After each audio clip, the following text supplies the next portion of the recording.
Hey, what's up, everybody? Welcome to CNET's Open Tab.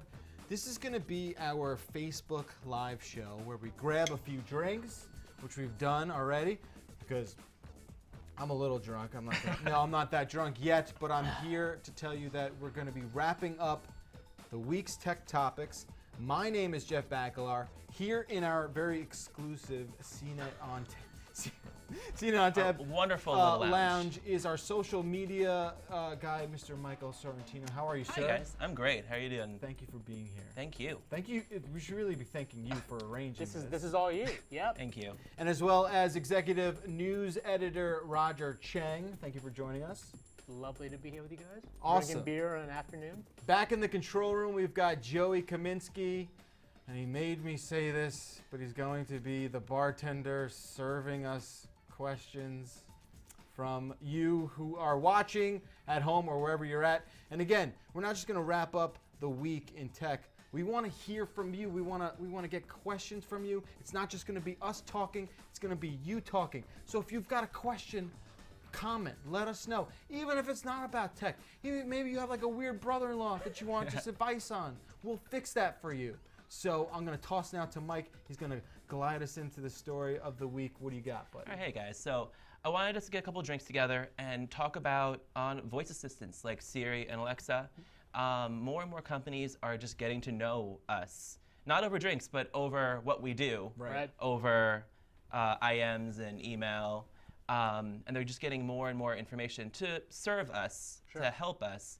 But ultimately, I want to know what you guys think. Is it cool that Siri and Alexa and everyone else is getting to know us that closely? Or is it frightening that they are going to know everything about what you're doing? They'll know when you wake up, what you eat. You know, I think it's a little bit of both.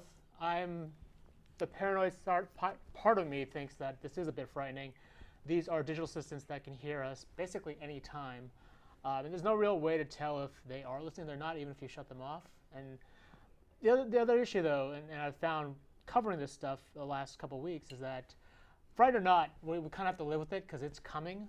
Every one of these tech companies, it's just, they're all about AI right now. It's the hot new thing, and they're pouring tons of money into it. So whether we like it or not, Alexa, Siri, Cortana, they're all here to stay. But don't you think we put way too much sci-fi AI of a paranoia into them? Like at the end of the day, it's a robot. It's not something that's like, oh, I've become self-aware and I'm going to steal all your money. Yeah, I think it's less the computer being malicious, and it's more about all the data they're collecting, right? It's all that information, our preferences, when we wake up, when we eat, what we like to eat, all that getting served out to some other third-party company that we're not aware of, right? And it's not necessarily like Google or Apple I don't trust. It's those third parties that they're dealing with later on. Right, like it doesn't get creepy. Like searching on Google wasn't creepy until you started getting relevant ads served to you. Yeah. Like when that happened, like 10 years ago, whenever that started, when you'd be like, oh, I just searched for a new backpack and now I'm getting served backpack. Now they're like, do you need back to school supplies? Are your kids going back to school? Right. Exactly. So it's like once it crosses that creep barrier, is when you. And now it's not just searches; it's anything you do in your home, right? Right. And like this, let me tout the scoop that we had: that Apple's purported Echo rival will have a camera with facial recognition. It'll actually be able to recognize you and see what you're doing, and it literally has eyes. I mean, it's got. We're talking about computer vision. Room, in your bedroom. Right. That's when it starts to get kind of creepy. Don't sit in Roger's seat, Jeff. Exactly. Like I don't know how I feel about that. But so like, what to you is the most? Again, we talk about how like there's this sci-fi paranoia dystopian future of like voice recognition and whatnot. But what do you think is like the most realistic negative consequence? I mean, I think most realistic, again, is that information getting leaked out to, not leaked out, but given to other third-party advertisers. And, I'm the type that values my privacy. People have differing opinions on how much their privacy is worth, but it seems like a lot of those rights are going to be given up once we start using these digital assistants, once we start embracing them, right? Once they become part of our regular lives. Okay. I'm going to propose this question. Okay. Do they even work that well? Like, does voice recognition suck or not? Because, when all that stuff started with, like, calling up UPS and talking to the UPS voice, like, that was terrible. It's still terrible. I don't want to do that. right? As it is, some of them do. Like if you go into Google, you could find everywhere you've ever been because they're following everywhere they knows where your phone is. And if you were just wondering where you were last Tuesday, you just need to click it and they'll know around where you've been. I mean, to Jeff's point, I think the interactions with these assistants aren't great. I mean, that's kind of why I haven't really used an Echo. Right, and it's why no one ever uses Xbox Connect either. Right, which is also kind of creepy in its own way. But I think it's getting better. I think what the demonstrations that Google showed off, that the whole contextual thing, being able to say like, hey, what movie's playing? Right. You know, what movie's playing tonight? Get me tickets. Like that's right now a computer can't figure out the context between those two questions. But sooner or later it will. Once it becomes conversational and you're speaking to the digital assistant like it's a person, I think that's when we'll all start to kind of jump on it. Sure. Privacy concerns or not. Yeah. What do you guys think about? So we have a story today about the 3-year anniversary of the Edward Snowden leaks, and in it we have an interview with Glenn Greenwald, and one of the big subjects in it was about how privacy is what is going to be good for businesses and companies. Yep. Do you think that that's going to become a selling point for companies to be like, oh, we keep your information safe here, here, and here, here, and then how much do we still trust it? I think it already is. I mean, look at Apple, right? Apple has sort of gone on record and said security and privacy is our priority, and you know they've gone and they've stood up against the government in the whole battle with the FBI. And I mean that's really sort of the culmination of all the stuff that's happened with Snowden. I think it's the fact that these tech companies have now been emboldened to defend our privacy against the government. And that's another angle. It's weird that like his entire revelation has resulted in like a consumer-facing like, oh, transparency is going to be better now with companies that you trust your information with. Like not on the government side, right? But like just Google is going to be more transparent about what they have about you. But think about it, like in a post-Snowden era, people fundamentally search differently. Like at its very core, like that has changed the world. Right. So I think it's really interesting when you have that mentality next to like, oh, now it's everything you say. And before we went live, Mike, you kind of freaked me out a little bit. In what way? I don't know if you saw it in my face, but I was pretty freaked out when you were talking about minding what you say all the time. Oh, like as if we all became celebrities. Right, where it's like there's a constant hot mic wherever you go. To me, I used to think like, oh, they'll never get me in my house. Like I could close the door and say whatever I want about the president, and there's something a little disturbing about the possibility. The mind boggles wondering what you're saying about the president. Well, let's see if the good guys win. But like Alexa isn't always on Trump, speaker. Clearly, of course. Well, I don't look like a Trump guy. Some of the iPhones already in the office have Siri always on all the time, and they're always listening for a buzzword. And allegedly, they don't activate unless they hear the buzzword. But like, you never know. Yeah. Right? If the always-on capability is working, technically speaking, they could be listening all the time, right? And that's part of the fear factor. That's why I'm creeped out. A lot of people who may be a little older, a little less trusting of technology, understandably so, have that notion of like, well, no, nothing is safe. Nothing you do can ever be safe. And there was a point where I was like, no, you're wrong because it's always going to be safer. But then again, it's like, well, maybe not. Maybe everything is inherently vulnerable. Right. And that's something that kind of freaks me out. I mean, like, I have a young kid at home. I think about what the future he's going to live in. And I don't know, like, it would really freak me out if, like, he turned 30 and all of a sudden, like, everyone's Google search history ever got leaked out. And he's like, oh, man, what was my dad searching in 2016? Oh my God. Like, that is a genuine fear, learn what's maybe in his own head from between the ages of 13 and 21 to see all that leak Although out. maybe the social mores changed at that point, and they all just have no shame at all. They're like, oh, whatever. He searched that. Like, that next generation right now, it's all about transparency. It's all about sharing everything, right? And so maybe they don't get embarrassed at all. Are we going to go into that? Because I could go into that. I have theories, man. Like, all right. Well, I'm just saying, like, when you talk about generations coming behind us, like, I'm 34, you're... I'm 30. I'm older than you. I'm 37. Okay, you're a little I'm 28. younger. That's adorable. Thank you. So, I feel like, there's... And this doesn't apply to you, because, like it or not, you're part of our generation. Okay. I think there's a generation, maybe one or two behind us, where, like, there's not a real life and internet divide. No. That No. has been flattened. Yep. Like that is the same exact thing. And I don't know. I bring that Like stuff up. interacting with your phone is as real as interacting with a person Right. for a lot of them. For right? sure. Yeah. For sure. So, that makes me wonder where it's like, there isn't this sort of reservation to be like, oh my God, that's going to get out. That's like a Right. private thing that I Nope. just said. It's like the default is I have to share it now. Right. Like Yep. there's no barrier. Yep. It's just everything has been flattened. That kind of freaks me out a little bit. I don't know. I don't know if it's good or bad. I'm going to say it's good because I don't want to sound like an old guy.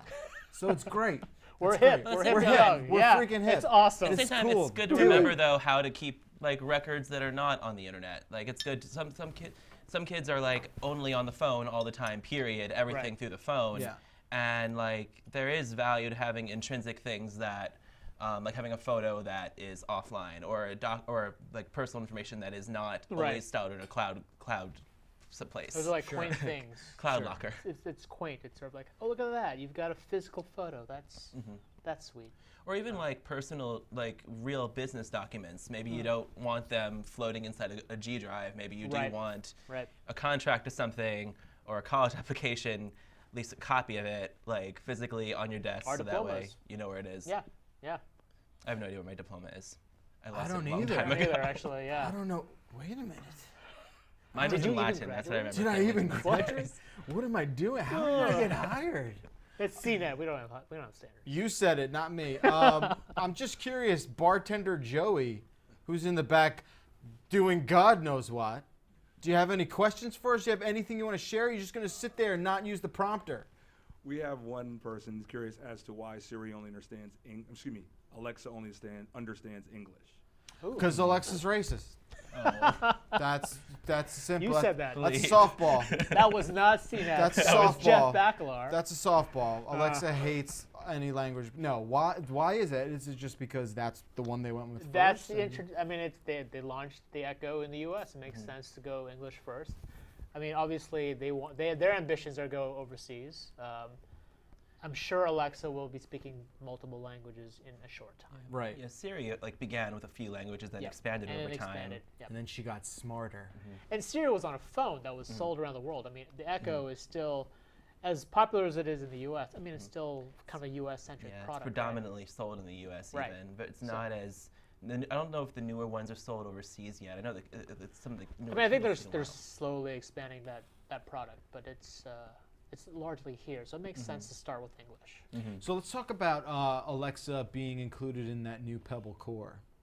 Oh yeah, Right, they that's a added. thing. They're adding that into Pebble's launching a 3G enabled little button that could essentially, in a way, replace an iPod Shuffle, adding Yep. Spotify playlists. And the buttons are programmable to whatever. Button is a weird way I say it. I don't know if I'm saying it the way most people do. Wait, But, say that again. Say it again. Button. Wait, Button. wait a second. It's like I hear it's weird, but I don't. It doesn't seem Give weird it, give me it when one I more think time. it through. Button. Button. Yeah. No, it's weird. It's almost as if you're somehow different. pronouncing both T's in that word. Yeah. Huh. Button. I love it. Yeah, it's fun. It's endearing. I don't think any endearing. less of you. I still like you. Yeah. Thank you. Yeah. But yeah, they've added. They're adding that as one of its features that it's going to collaborate with, and so that'll be the first instance of Alexa becoming completely mobile. Outside of the Echo Tap, kind of has that too. Right. Yep. But that'll be like on somebody's waist, and that's it. Right. It It's just a kinda slightly going more. larger. I mean, yeah, this is like a little button. Mm-hmm. Again, Button. button. Say it the right way, Roger. Button. Wait, so now I thought that thing's not independently connected to the internet. I thought. It can through. can. No, it has a you 3G can pop, connection. you it's can pop got a a SIM like card 3G. in. Yeah, yeah. Okay, well that makes sense. So, all right. So what else do we have? Like, what else do we want to figure See. out about all this? Because I mean, for me, the only thing I use voice for these days is voice to text. Like look, I said it. That's what I do. If I'm walking down the street, I'm not trying to look down and get hit by a cab. I Right. just want to dictate my text and send it off. I set timers a lot, but I also Yeah. discovered last night that if I ask it to make me how to make a drink, it'll tell me. So I tell it, Siri, how do I make a margarita? And Right. it says the primary ingredient is tequila. Right. Like, well, that's great information. Yeah. No, as the old man in the group, I rarely ever use any of the digital assistants. Like Siri, maybe I ask for what's playing around. what Sure. but that's it. I mean, I don't really. Joe, do you use Showing any my voice? age. Yeah, Joe, what do you think? What do I think about? What The do you digital assistants that we're talking about. This do you entire use them? segment. You have a Tribby in the lab. Jesus, You what have Actually, you been doing? Carnoy took the Tribby. I use Siri for like Google searches. It's funny because I'll be like Siri, Google, such and such. I don't really use it for voice to text because it always messes up my words. I guess I speak very fast. Really? Yeah. That's a surprise. I kind of do. I think I prefer the Gboard when I'm texting. Alexa, I love it. The only problem is sometimes I ask it to play certain songs, and I actually have to name the song, then the artist. I can't really say the artist, then the song, because then it says that playlist that's doesn't annoying. exist. Yeah, who wants to do Yeah, that? that would. I'd stop using I'm it. curious. Well, I what- mean, it's habit. Usually say artist and song. Right. You can't just do one or the other. Well, like I like can't this remember old both. classic Yeah. by I'm old. C-Bank, by Jenny Burton. And like I say, play one more shot. If I say play C-Bank, it goes, you do not have that song. And then if I go play one more shot by C-Bank, then it recognizes and it plays. I'm curious what people watching at home think. Again, don't forget we are answering questions you might have about Alexa. Any questions? Any topic. And that the sub question there, the sub directive is like, yeah, anything you want to Well, ask us about. If you wanted anything, they said, what is Jeff Backler? What's your problem with the president?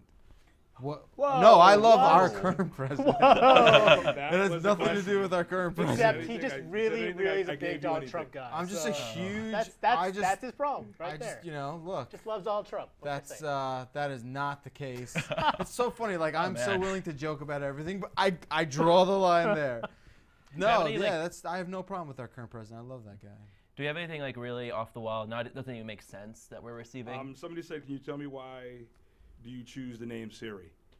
Siri, why do we choose Siri? We didn't. Well, So for the record, CNET has no affiliation with Yeah. Apple, by the way. Yeah. For the And we have record- no input into whether or not No.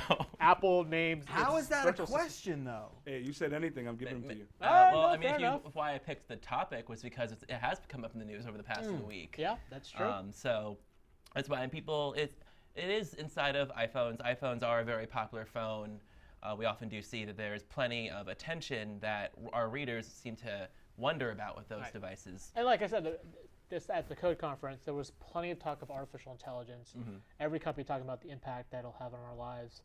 eBay saying it's going to use AI to deliver us crap we didn't know we needed, Oh, even though we will need it. What does that Oh, even man. mean? like they'll like say, we want you to buy You know this. that 1980s Optimus Prime that you've always wanted? You don't need AI to figure out that I'm totally lurking all over that But site. the computer will know that you want it and it's delivered to you. I feel like there's certain things artificial intelligence has a logical sort of relevancy to. Yeah. And there's other things where it's like, well, no, you're shoehorning that technology into a place it doesn't necessarily belong. I think that's where we are with a lot of these companies because AI is such a buzzword. Right. Every company looking desperate to sound relevant. They're like, oh no, we're on AI. We've been investing in AI for 10 years. What are you Right. talking about? Right. Yeah. I don't know. A lot like the last buzzword is like obviously this cloud computing thing, Right. which is just like, yeah, you could say that. Most people don't understand what that means. Hey guys, I got one more. What about Viv? Okay. Who? Viv. What? V-I-V. The voice assistant, I think it was the creators or makers of Siri have split off when they left Apple. Correct. They made they're making a different voice assistant that it's not stuck on any one particular platform. This was their Okay. third party. Okay. But what's interesting about them is that it will hear your question and then do a whole bunch of different formulas to get to that answer, and as well as referring to history. So it's fascinating, but it was really, really early. I believe it was shown off at TechCrunch Disrupt, if I remember correctly. So it's like an independent platform. Yeah, at the moment there was no. Where would it actually, like where would you use it? On your phone, on a computer, Internet of Things? On the phone is where they were showing it off. Okay. I think you had to download it in an app, but Right. well, it's so early. It's hard to know exactly what angle they're going at. Which is funny because it's like any mobile platform that you would want to use that has its own proprietary Yeah. voice assistant. Like it'd have to be way better for you to justify Right. using it. Like I know Hound had a lot Yeah, of I was buzz. going to say, have you guys tried Hound? That was a really good app. Yeah, You can- Hound is pretty amazing. It's Okay. a great demo voice assistant. Inside the SoundHound app, right? Yeah. For Oh, music. okay, yeah. Yeah, I think they shortened it to Hound now, and now it does music and like everything else you could ever want. And they do a lot of like really sexy demos where they'll like subtract the population of India from how long it takes for light to travel to the sun. It's almost like the Wolfram Alpha Okay, all of right. like, Wow. you know, Nice. which was like, okay, Yeah.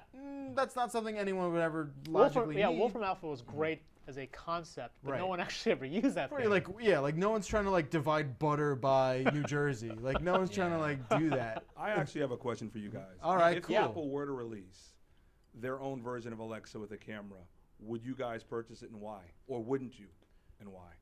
So say that again. So it was- If Apple created their own Alexa-like, home unit, Yeah. and it did have the camera. so like the story that would- Shar wrote. Yeah, the on story Monday. that we've wrote and that. Yeah, that's- but I want to know your personal opinions of would you or wouldn't you? If it worked with other things and it had a mute button, maybe. To me, the mute button is really important. When Google Home was announced and it has no buttons on it, I was like, all right, because I do sign up for the Google Music service. So Yeah. at first I was like, that's convenient for me. Yeah, but then they're like, no buttons. Then how do I tell it Well, to I'm stop totally listening to me? fixated on the yeah, buttons. I can't not. I can't not you hear it say either. button. It's crazy. I would probably not. Like I haven't really embraced the Echo, and I probably wouldn't. Do you have an Echo? No, that's the thing. I haven't really. Should I'm I not- kind of just want to buy one. Whenever Amazon comes out with something like a new product, You I'm just just buy like, it? I should buy that. Do you buy the tab buttons or the push buttons? The dash. No, I buttons? don't have any. I don't have any dash stuff. Okay, I don't have the dash one. But do you Although I think was thinking about getting one of those like diaper dash buttons. Do you think you'll get a drone Smart. delivery for like if you wanted some hockey equipment and it was last minute? So guys, I think Maybe. it's about time we do a last call for questions. All right. Okay. Okay. yeah. So do we have a Do we li- have I mean, any like, questions? I just do it out there. I'll see if I get anything. But if you Okay. guys want to Yeah. continue. All right. The Amazon drone commercial, I believe, had Jeremy Clarkson in it as well. They showed it off the drone concept by showing a girl. This commercial is not new at all, by the way. It's a few months old now. But a girl is going to her soccer practice, and her shoes have been eaten by the dog. Okay. So they order the shoes, and then it gets delivered to their backyard right. via drone. That's And then cool. she makes it on time to practice with brand new soccer shoes. Right. Yeah, that's never gonna happen. You don't think that'll ever I happen? mean, all right, it's gonna happen, but it's not gonna happen for a long, long time. right. That Like makes- how? Like let's just stop with the sci-fi crap for a second and just think like logistically. How is that We're just just gonna gonna play have out? hundreds of drones flying Colliding. everywhere. Yeah, Right? they're not gonna collide. I mean that They'll avoid each other. they'll be able to avoid each But other. like, you won't ever see the sky again because it's just gonna, Just drones it's just gonna be a everywhere. drone all traffic. carrying tiny Amazon boxes. Because I mean, if there are enough boxes, like the sheer amount of boxes we order at home, Yeah. there are going to be like 40, 50,000 drones just around my apartment. It's very weird how like any residential high-rise you walk into, it's just like Christmas every day. It's just like a bunch of brown boxes, like Christmas. All right, guys. I think we're gonna make this the last question. Okay, here we go. All Last right, call. do it. The inflatable space station. What do you think? What? We should do Whoa. Inflatable? it. Do it. What is that? Yeah, I'm afraid that I got Is caught. there any context for that question, or is it just It's Just throwing it out there. No, it says the inflatable space station. What do you think? Like, is that a space station with Yes. helium inside? Hey, I know as much. no? as I you mean, I guys imagine there's Yeah. oxygen or something filled up inside, right? Yeah. If it's Helium. if Why would inflatable you need space station- helium? You don't need anything in space. if Well, it's you a need space- oxygen. if it's a Yeah, space no, for station- sure. I'm saying like for something. Why is it inflatable? Probably because it's more durable, maybe. Maybe Like it's a cool it- toy. Like it can't rip or. So you're talking about like just like a nice like cushion Like no, it's for like, docking? I don't know, like it's elastic, I guess. It bounces. There's no collision. I'm now issues. obsessed with this. I think we're gonna have to look that one up. Yeah. And Yeah. at a No future comment. time, we'll let you know. We're I gonna like do it. it. Though. No, I'm a big fan. Yeah, big fan of that Yeah, inflatable sure. spaceship. Let's Hey, do it. thank you to Roger, to Mike, Thank you, Jeff. to Joey, and to Brian in the control room for helping us out. We really appreciate it. We hope you enjoyed our first on tab. I enjoyed it. This is Yeah. great. As long as I'm getting free beers. Open tab. Why'd I call it on tab? Open tab. Yeah, Open see, tab. that's open tab. Yeah. The bar This is now This closed. is open tab. The bar's closed. The lights are on. Everyone looks weird. Everyone wants to go home. It's awkward. Keep watching Facebook.com/CNET. All of our Facebook Live stuff. Thanks to Mike for putting this all together. Thank you, And guys. we'll see Thank you you for soon. coming. Thank you so much for watching. Cheers, dude. Cheers. Yeah.